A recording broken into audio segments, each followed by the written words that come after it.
안녕하세요. 시간이 될 때 가끔 듣기만 하다가 한 남성분이 보낸 사연을 듣고 용기 내어 저도 보내봅니다. 저는 40대 후반의 귀여운 남자입니다. 저는 아내와 주말 부부로 살고 있어요. 결혼 후 8년쯤 지났을 무렵 제가 지방으로 발령이 나는 바람에 떨어져 지내기 시작했어요. 처음 지방 발령 소식을 아내에게 전했을 때 아내는 불만이 많았어요. 가정을 꾸리고 살고 있는 사람을 갑자기 이렇게 발령내도 되는 거냐면서 말이에요.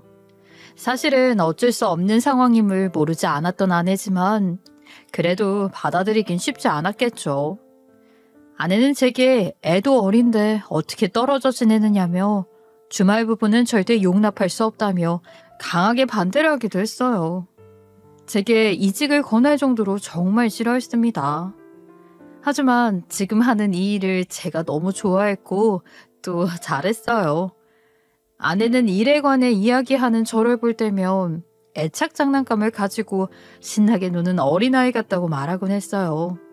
그 정도로 저는 제 일에 대한 애착과 사명감이 남달랐어요. 그렇게 저는 아내를 몇 날 며칠 설득했어요. 이직만은 저 역시 반대라고 말이에요. 가족과 함께하는 시간도 너무 소중하고 중요한 것을 알지만 제 일도 포기하고 싶지 않았거든요. 그런 제게 아내는 가족보다 일이 더 중요하냐고 따졌지만 결국 제가 좋아하는 일을 포기하게 될 수는 없었는지 이직 이야기는 꺼내지 않겠다고 말해주더라고요.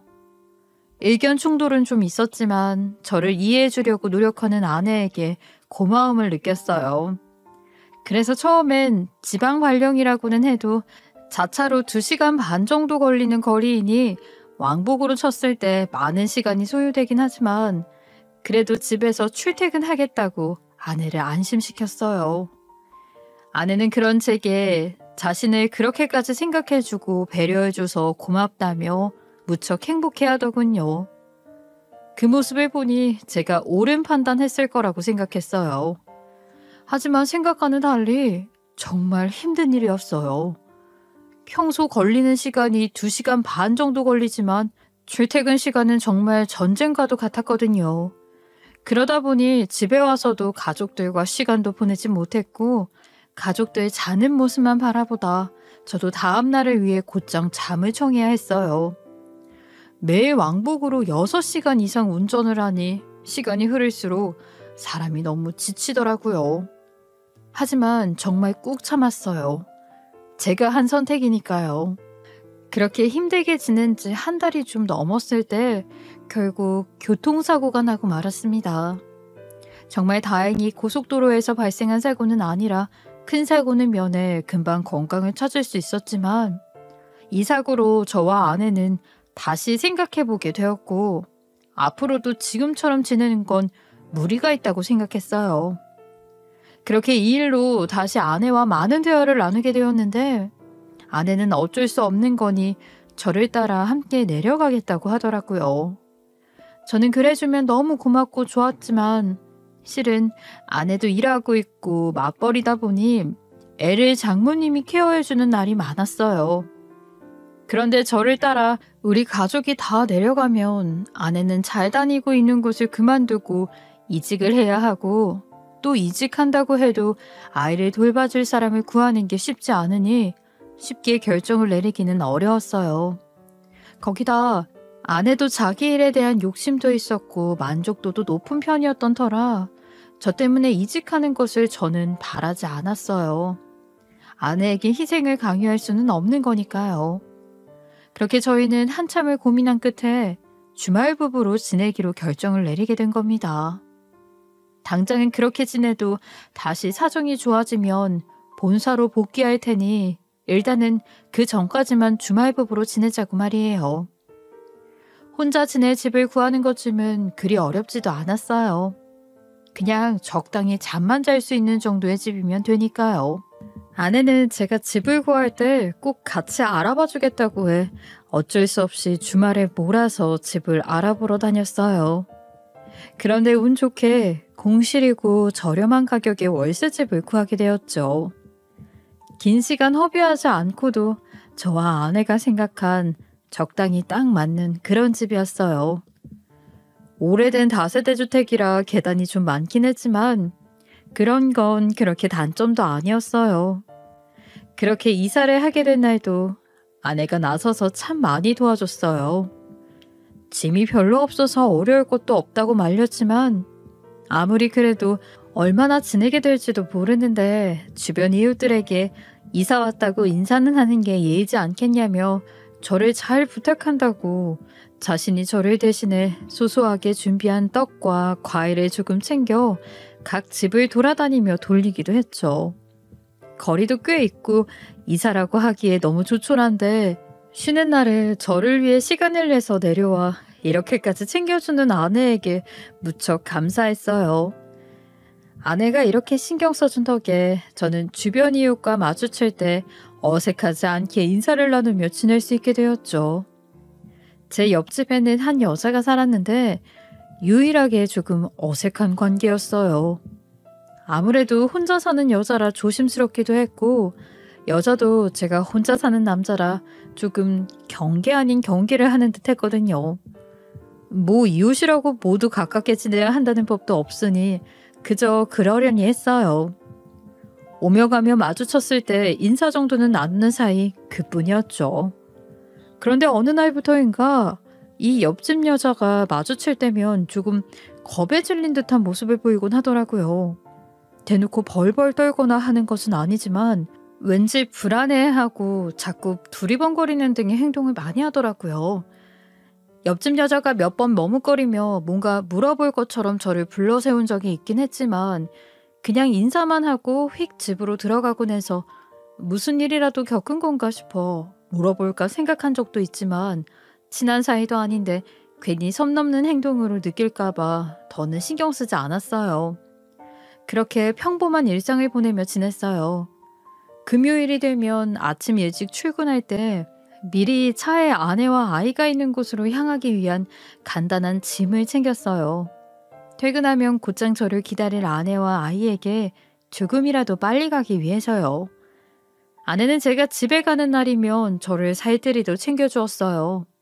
진수성찬에 아이와 아내의 웃음소리가 가득한 그 집에서 지내면 저도 웃음이 끊이질 않았죠. 일요일 저녁 가족이 머무는 집이 아닌 혼자 지내는 그 집으로 돌아갈 때면 뭔가 빼놓고 온 것 마냥 허전했고 온전히 혼자 지내는 그 집에 도착했을 땐 왠지 모를 공허함이 저를 가득 덮쳐오곤 했어요. 부부가 떨어져 지내면 마음도 멀어진다고 하지만 저는 그 말을 이해할 수 없을 만큼 아내와 아이가 괜스레 그립고 애타더라고요. 친하게 지내는 직원 중 한 명이 혼자만의 공간이 생겨 너무 편하지 않느냐고 물었는데 저는 그 동료에게 이렇게 말하곤 했어요. 가족한테 못 끼며 지내다 평일 내내 혼자 지내니까 누구 눈치 볼 필요도 없이 하고 싶은 거 하면서 지내겠네. 유부남이 자기만의 공간이 있다는 게 얼마나 좋아. 자네도 편하지? 편하기는 무슨, 더 힘들어. 주말마다 장거리로 가족들 보러 다니는 것도 쉽지 않고 또 퇴근하고 집에 딱 들어갔을 때 아내랑 아이가 늘 반겨줬는데 그런 것에 익숙해져 있어서인지 그렇게 집에 들어가기가 싫던데. 혼자라 느끼는 공허함 때문에 재미를 느낄 것도 없어. 그래? 나라면 매일이 신날 것 같은데 말이야. 자네 가족 사랑이 대단하네. 아내와 아이는 뭐래? 자네 없이도 지낼 만은 하다고 해? 다행히 잘 적응해가는 건 같아요. 가끔은 조금 서운하게 느껴지기도 하는데 그래도 아내는 제가 없어 매일이 섭섭한 느낌이라고. 주말에 집에 가면 그렇게 저를 챙겨주네요. 이제 보니 금슬이 좋은 부부였네. 그러니 공허함도 느끼고 빈자리도 느끼는 거지. 어쩐지 자네 금요일만 되면 기분이 좋아 보이더라. 남편이 애처가라 아내분이 마음이 놓이겠네. 결혼 후 처음으로 애처가라는 소리를 들어본 날이었어요. 그때까지만 해도 정말 제 삶에 값진 인연이 있긴 하구나 하는 생각이 들기도 했죠. 매일 아내와 여러 번의 통화를 했고 자기 전에는 꼭 아이와 영상통화로 밤 인사를 나눴어요. 떨어져 지내서 곁에서 늘 챙겨줄 수 없는 미안함도 있었기에 연락만큼은 정말 꼬박꼬박 신경 써서 했어요. 아내와 아이가 제게 서운함을 느끼는 걸 원하지 않아서요. 그런 제 노력을 아내와 아이도 아는지 언제나 제 연락을 기분 좋게 받아주고 애정 표현도 함께 지낼 때보다 더 많이 해주었어요. 이렇게 지내니 저는 당연히 큰 문제가 없을 거라고 생각했어요. 물론 큰 문제도 없었고 작은 다툼도 없었죠. 그렇게 잘 지내며 일을 마치고 다시 복귀하면 되겠다 생각하고 안심을 하기도 했어요. 그렇게 지내던 어느 날 의아한 일이 좀 생겼어요. 그날은 추적추적 비가 내리는 날이었어요. 제가 머무던 집은 오래된 건물이라 그런지 비가 오는 날이면 뭔가 더 분위기가 싸한 느낌이 들었어요. 물론 무슨 일이 터졌던 곳이거나 하지는 않았고 그저 제가 느낀 느낌일 뿐이었죠. 그날 저녁 일찍 퇴근해 간만에 저녁을 챙겨 먹은 후 여유롭게 TV를 보고 있었어요. 그런데 문 밖에서 쾅 하는 큰 굉음이 울렸어요.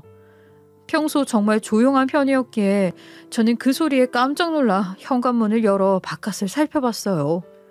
그리고 곧 굉음의 근원지를 알 수 있었어요. 현관을 열자마자 보였던 것은 우리 집과 옆집 사이에 쪼그려 앉아있던 옆집 여자였어요. 납작한 프라이팬을 한 손에 쥔 채 덜덜 떨고 있더라고요. 제가 들었던 굉음은 난관과 옆집 여자가 들고 있던 프라이팬이 부딪히면서 났던 소리였어요. 저는 그 모습을 보고 모른 척할 수 없어 옆집 여자에게 무슨 일이냐고 물었어요. 그런데 겁에 잔뜩 질린 여자는 너무 무섭다는 말만 여러 번 반복하는 거예요. 저는 안 되겠다 싶어 괜찮다면 우리 집에서 따뜻한 차라도 한 잔 대접할 테니 들어오라고 했어요. 당연히 거절할 줄 알았는데 여자는 몸을 일으켜 비틀거리며 제 집 안으로 들어오더라고요. 실은 딱히 대접할 만한 차는 없었어요. 남자 혼자 사는 집에 그런 게 있을 리 만무하잖아요. 다행히 이사 온 날 아내가 가끔 올 때 마신다며 챙겨둔 보리차 티백이 있길래 그걸 우려 내놓았어요.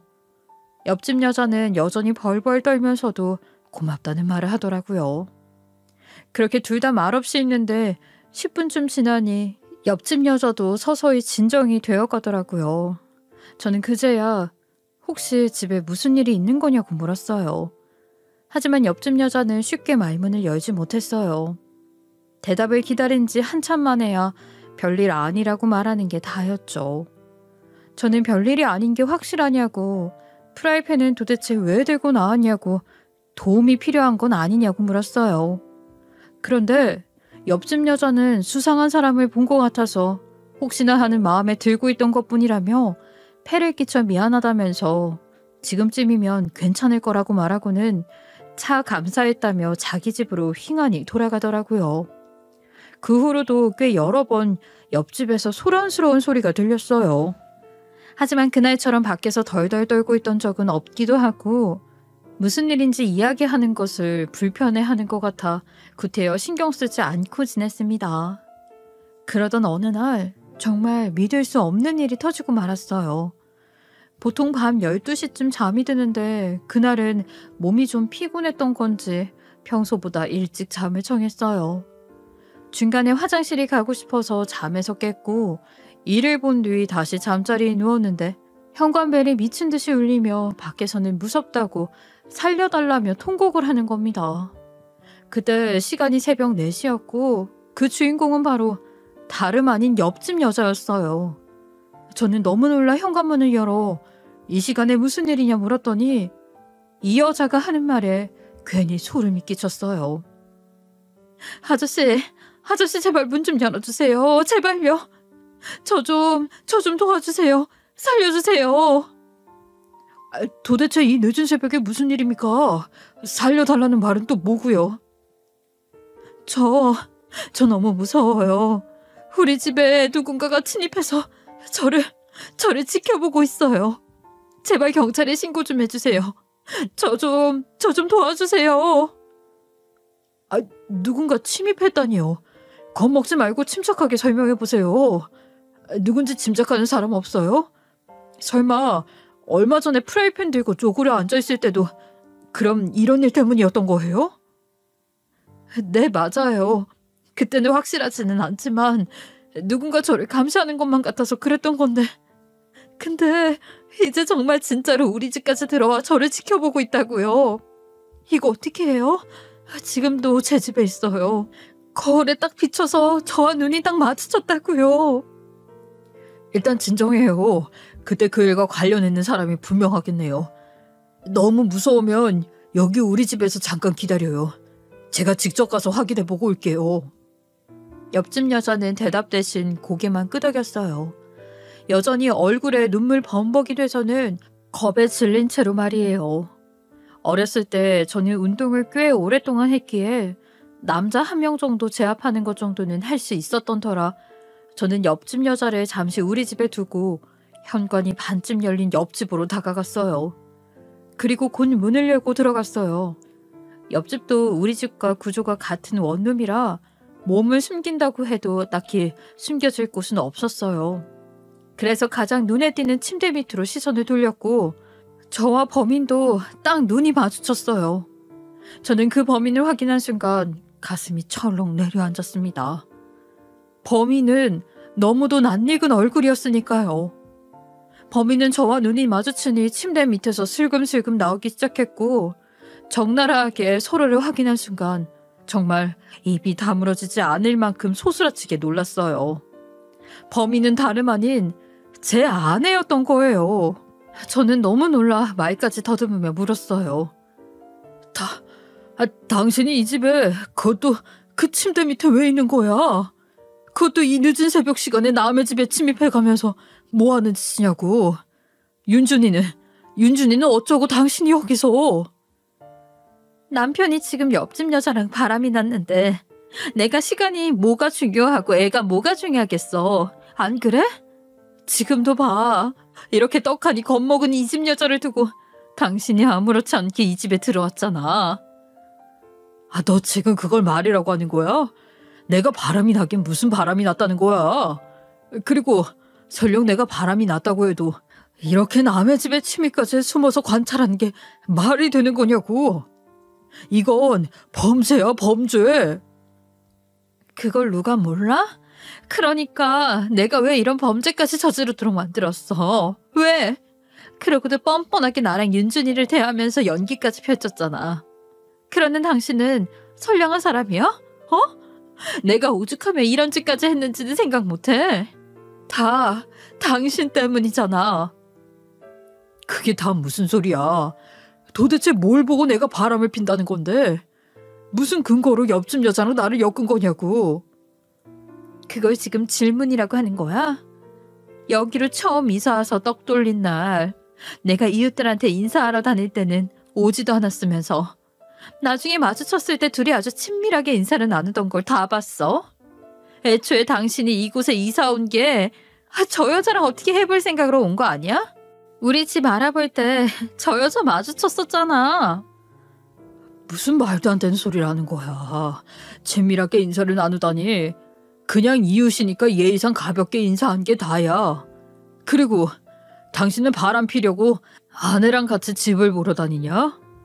이 집 당신도 괜찮다고 해서 정한 거잖아. 그래놓고 무슨 말을 하는 거야? 아내는 저도 모르는 아내의 두 얼굴이 있었습니다. 아내는 심한 의부증이 있었던 거예요. 연애 기간 동안도 결혼 후 한참 세월이 흐를 때까지 제가 모르고 있을 수 있다는 것이 놀라울 정도였죠. 사실 모를 수밖에 없는 게 당연한 것이 저는 아내를 만나기 전부터 여자에 관심이 딱히 없었고 주변에 아는 여자 지인도 거의 없었으니 아내가 질투할 일조차 없었어요. 심지어는 결혼식 하객으로 같은 직장에 다니는 직원들 몇 명을 제외하고는 여자라고는 친구들의 여자친구 혹은 아내 그리고 제 사촌들이 전부였으니 너무도 당연했어요.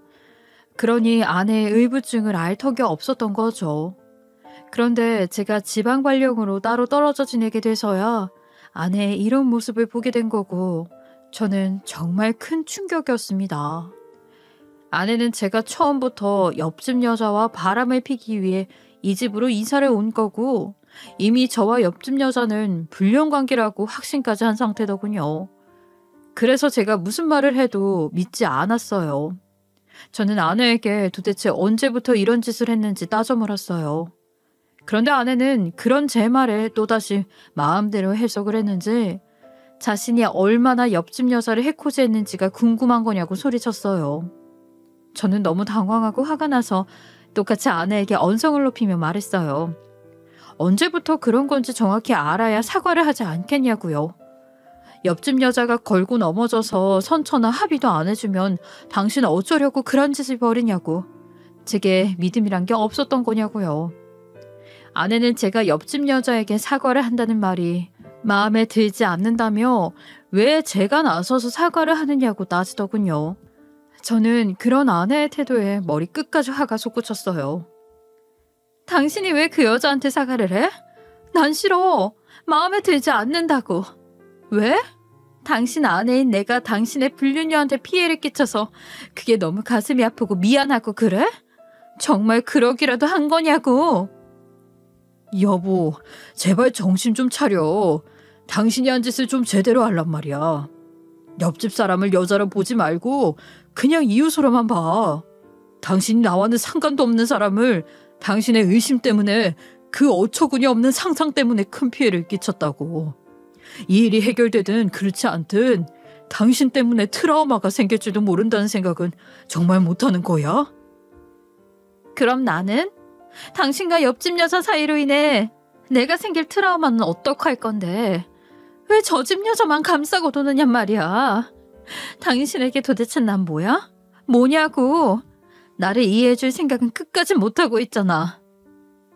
당신 정말 옆집 여자랑 내가 불륜을 저지르는 사이면 같이 살겠지. 아니 뭐하러 이렇게 따로 살겠어? 아니, 상식적으로 생각을 좀 해봐. 아내는 끝까지 대화가 통하지 않았어요. 저와 아내의 높아진 언성 때문에 제 집에서 몸을 사리고 있던 여자가 상황을 확인하기 위해 제 집에서 나와 자신의 집으로 왔고 저와 아내를 보고는 많이 놀라했어요. 저는 옆집 여자에게 제 아내가 큰 오해를 하는 바람에 이런 사달이 일어난 것 같다고 아내를 대신해 제가 머리 숙여 사과했어요. 옆집 여자는 아직 사과를 받아줄 수 없을 것 같다며 상황 파악이 잘 되지 않는다고 말을 얼버무렸어요. 그렇게 한참 있다 말문을 열었어요. 옆집 여자가 하는 말로는 자신은 같은 직장의 남자 동료를 의심하고 있었다고 하더라고요. 제 아내가 범인일 줄은 정말 꿈에도 몰랐다고요. 아내는 그런 옆집 여자에게 이 상황에서도 제게 꼬리를 친다며 어찌나 난리를 쳤는지 모릅니다. 옆집 여자는 그런 아내에게 멀찍이 떨어져서 그동안 자신이 당한 짓 전부 아내가 한 행동이 맞느냐고 물었어요. 아내는 그 말에 갑자기 코웃음을 치더니 제게 꼬리를 치는 것 같아 혼쭐을 내고 싶은 걸 참고 그렇게 경고를 줬는데도 못 알아먹더라고 말하는 겁니다. 저는 그렇게 말하는 아내에게 도대체 무슨 짓을 어떻게 저질렀냐고 따져 물었어요. 그러니 아내는 궁금하냐며 제 입으로 술술 이야기를 하더라고요. 저는 그 이야기를 들으면서도 믿을 수 없었어요. 아내는 옆집 여자를 고의적으로 쫓아다니면서 집요하게 괴롭혀왔던 겁니다. 처음 시작은 제가 이사를 간 지 한 달쯤 되었을 때부터였더라고요. 처음에는 그저 옆집 여자의 뒤를 쫓아다니는 정도였던 듯해요. 퇴근길이나 혹은 밤길에 거리를 조금 두고 뒤를 따라다녔고 저와 인사를 나누는 것을 목격한 뒤로는 점점 심해지기 시작한 거죠. 자신이 얼굴을 밝히고 대놓고 한다면 제 귀에 바로 들어갈 게 뻔하니 얼굴을 드러내지 않는 갖은 방법으로 옆집 여자에게 겁을 줬더군요.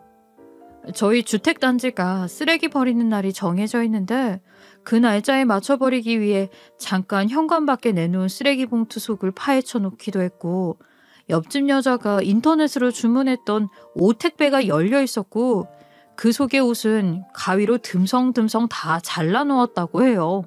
거기다 날이 갈수록 수위가 높아져 아무도 없는 옆집에 들어가 옆집 여자의 화장품이나 옷가지를 훔쳐오는 것은 물론 제가 옆집 여자의 향을 좋아한다는 상상까지 하게 된 아내는 옆집 여자의 향수병을 전부 집안의 마구잡이로 깨부숴 놓기도 했던 거예요. 이때 나중에 자신의 집에 도착해 엉망인 집골을 보고 범인을 잡겠다며 그나마 무기로 쓸 수 있던 프라이팬을 들고 복도까지 나왔던 거예요. 그때는 도대체 누군지 알 길이 없으니 제가 무슨 일이 있냐고 물었을 때 차마 이야기할 수 없었던 거였더라고요. 제가 살고 있는 집을 포함해 모든 집이 현관 바로 옆에 작은 주방 창문이 있어요. 그 집안에서 주방 창문을 열면 방충망이 있고 방충망까지 열고 나면 방범창이 보이는데 그 방범창이 촘촘하게 되어 있는 편이라 성인 남성의 팔로는 바깥쪽에서 안쪽 창문까지는 닿을 수 없게 되어 있었어요. 그런데 아내는 자신이 지켜보고 있다는 것을 암시하기 위해 옆집 여자가 집에 있을 때 그 방범창을 잡고 흔들어 대기도 했고 또 꾸역꾸역 손을 넣어 안쪽 방충망까지 파손하고는 긴 물건으로 창문을 두드리기까지 했답니다. 거기다 그런 아내의 행동에 옆집 여자가 점점 불안에 떨기 시작하니 대놓고 옆집 여자가 있는 밤에 찾아와서 현관문을 미친 듯이 두드리기도 했어요. 이런 생활의 반복이 길어지자 옆집 여자는 남이 봤을 때도 불안해 보일 정도의 모습을 보였던 거죠. 위에서 말했던 것처럼 어느 순간부터인가 옆집 여자는 인사를 나눌 때도 시선부터가 겁에 질린 것처럼 느껴졌던 것 말이에요. 그게 다 제 아내 때문이었다는 사실이 정말 믿을 수 없었어요. 옆집 여자는 그런 일을 당하면서도 어디 털어놓지도 못하고 그저 같은 직장 남자일 거라는 추측만 할 뿐 누군지도 몰라 아무 대책도 세우지 못하고 당하고만 있었던 겁니다. 옆집 여자는 자신을 겁에 질리게 하고 불안하게 했던 범인이 제 아내였다는 사실을 알고 저만큼 놀라했어요. 하지만 끝까지 아내는 옆집 여자에게 사과를 하지 않더군요. 되려 저와 불륜을 저지른 것에 대한 대가라고 뻔뻔하게 이야기를 했어요. 그러면서 맘 같아서는 머리끄덩이라도 잡고 뺨이라도 갈기고 싶다고 씩씩대며 말을 했어요. 그런데 딱 그 타이밍에 경찰들이 집에 찾아왔고 그렇게 경찰서로 가서 모든 경위를 아내를 대신해 제가 실토했습니다. 아무리 제 아내라도 잘못을 저질렀고 한 사람의 생활을 엉망으로 만들었으니까요. 주거침입까지 했으니 더 어떻게 할 수 없는 상태이기도 했고요. 하지만 더더욱 환장하겠는 게 아내는 경찰 조사를 받으면서도 끝까지 저와 옆집 여자의 관계를 의심했어요.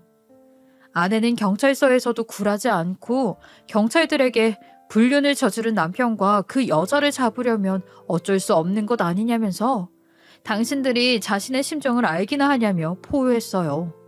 그리고 아니라고 입이 닳도록 말하는 제게는 이렇게 말하더군요.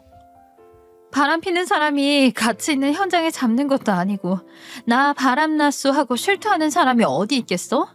지금 당신이랑 저 여자가 끈질기게 아니라고 잡아떼는 것도 다 그 이유잖아. 아니라고 몇 번이나 말했잖아. 당신이 내 말을 믿을 생각도 없는 거 아니야? 그만 좀 해. 받아줄 수 있는 말을 해야 나도 이해를 할 거 아니야? 저 여자가 그 새벽에 왜 당신이 자고 있는 그 집으로 곧장 향했겠어? 왜 하필이면 당신한테 갔겠냐고. 당신이랑 불륜을 하고 있으니까 당신한테 간 거지. 아래층 사람들도 있고 위층 사람들도 있는데 왜 옆집에 사는 당신한테 가서 살려달라고 도와달라고 했겠냐고. 이건 또 어떻게 해명할 건데? 당신이야말로 그만 부정해. 사실을 털어놓으라고 이제.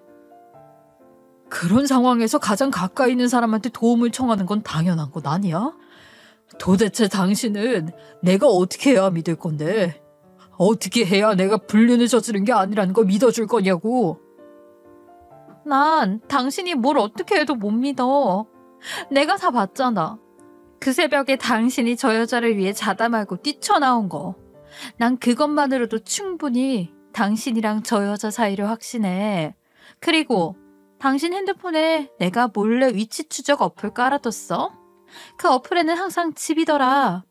불륜을 하고 있는 여자가 바로 옆집이니 어딜 다니겠어? 안 그래? 알고 보니 아내는 제가 이사를 온 날 저 몰래 제 핸드폰에 위치 추적 어플까지 설치를 해뒀더라고요. 그러면서 그 어플로는 정말 의심의 여지가 없더라면서 옆집 여자를 늘 집으로 불렀을 테니 그것도 당연한 것 아니겠냐고 말하는데 그때는 정말 속이 뒤집어질 것만 같았어요. 그런 위치 추적 어플을 몰래 깔아놨다는 것도 황당했지만 그 어플에서 제 동선을 다 확인해 놓고도 여전히 저를 의심하는데 정말 그때는 속이 너무 답답해 미칠 것만 같았어요. 가까스로 아내와 제 언쟁을 경찰이 말려줘서 그 후로는 아내와는 더 긴 다툼을 경찰서에서 멈출 수 있었어요. 경찰은 저와 옆집 여자에게 정말 불륜이냐고 묻더군요. 저는 가끔 마주쳤을 때 인사도 나눈 것 말고는 정말 의심할 만한 그 어떤 행동도 하지 않았다고 이야기했고 옆집 여자 역시 저와 대답이 같았으며 저희가 불륜을 저지르고 있다는 그 어떤 증거도 없었으니 당연히 저희 말을 순순히 들어주었고요. 아내가 그동안 옆집 여자를 상대로 저지른 일들은 스토킹이며 주거침입이며 이것저것 죄목이 많다고 하는데 당장 눈앞이 캄캄하더라고요. 아내는 그동안 아이까지 친정에 오랫동안 맡겨놓고 이런 짓을 저질렀는데 그것도 모자라 콩밥까지 먹게 생겼으니 저로서는 숨이 막히더라고요. 아내의 모든 만행을 알고도 뻔뻔하게 옆집 여자에게 선처나 합의를 말 꺼낼 수 없는 노릇이었으니까요. 거기다 아내는 자신의 잘못까지 인정하지 못하고 있는 상태라 더욱이 안 좋은 결과로 치닫는 일만 남은 상태였어요. 그런데 한참을 경찰이 묻는 말에만 대꾸하던 옆집 여자가 느지막이 말문을 열었어요. 오해로 빚어진 이번 일을 물고 늘어져 법적으로 처리하고 싶지 않다고 말이에요. 그 말을 듣고 정말 깜짝 놀랐어요. 겁에 질리도록 숨통을 조여온 아내의 잘못을 법대로 처리하지 않겠다는 그 말에 안도감과 함께 미안함이 물밀듯 밀려왔습니다. 경찰도 옆집 여자의 말에 많이 놀란 듯 보였어요. 정말 괜찮겠냐고 여러 차례 묻더라고요. 옆집 여자는 아내를 한번 흘끗 보더니 괜찮다고 말하는데 정말 긴장이 풀리면서 다리까지 힘이 쭉 빠지더라고요. 저는 정말 눈물이 뚝뚝 흘리며 옆집 여자에게 감사하다, 미안하다는 말만 몇 번이고 반복했어요. 경찰이 옆집 여자에게 무서워서 그러는 거냐고 그렇다면 아내를 상대로 접근 금지 신청을 하면 된다고 말하는데 옆집 여자는 그런 게 아니라며 이야기하더군요. 무서워서 그런 게 아니에요. 물론 당하는 동안은 정말 매일이 소름 끼치도록 무서웠어요. 그런데 제가 상상하며 무서워했던 것과는 결이 많이 다르기도 하고 또 아내가 범인인 줄도 모르고 저를 도와주겠다고 그 새벽에 나서주신 분이잖아요. 그리고 이분들 아이가 있잖아요. 이사 오던 날 우연히 마주쳤을 때 봤어요. 아내분을 똑 닮은 아이를요. 그 아이에게서 엄마를 빼앗는 그런 기분이 드는 것 같아서요. 정말 제가 지금 바보 같은 생각을 하고 있다는 건 알지만 아이를 봐서라도 더는 이 일을 크게 벌리고 싶지 않아요. 감사합니다. 정말 죄송하고 감사해요. 우리 아내가 원래는 나쁜 심정을 가진 그런 사람이 아닌데 이렇게 안 좋은 일까지 겪게 다시 한번 죄송합니다. 아이가 있다는 것을 알고 있던 옆집 여자는 그 이후로 아내의 잘못을 질책하지 않았던 거예요. 아내는 옆집 여자의 말에 처음으로 아무 대꾸하지 않았어요. 그리고 한참 있다가 사과를 하더군요. 여전히 의심스럽고 마음이 불편한 것은 사실이지만 정말 둘 다 아니라고 하고 또 증거도 없는 것이 확실하니 더는 물고 늘어지지 않겠다면서 자기도 안 좋은 상황까지 예상하고 저질렀던 일이었지만 이렇게 이해를 받고 또 법적으로 처리하지 않아줘서 아이에게 부끄러운 부모가 되지 않을 수 있겠다며 그것은 고맙다고 하더라고요. 그렇게 조사를 마치고 셋이서 경찰서를 나왔어요.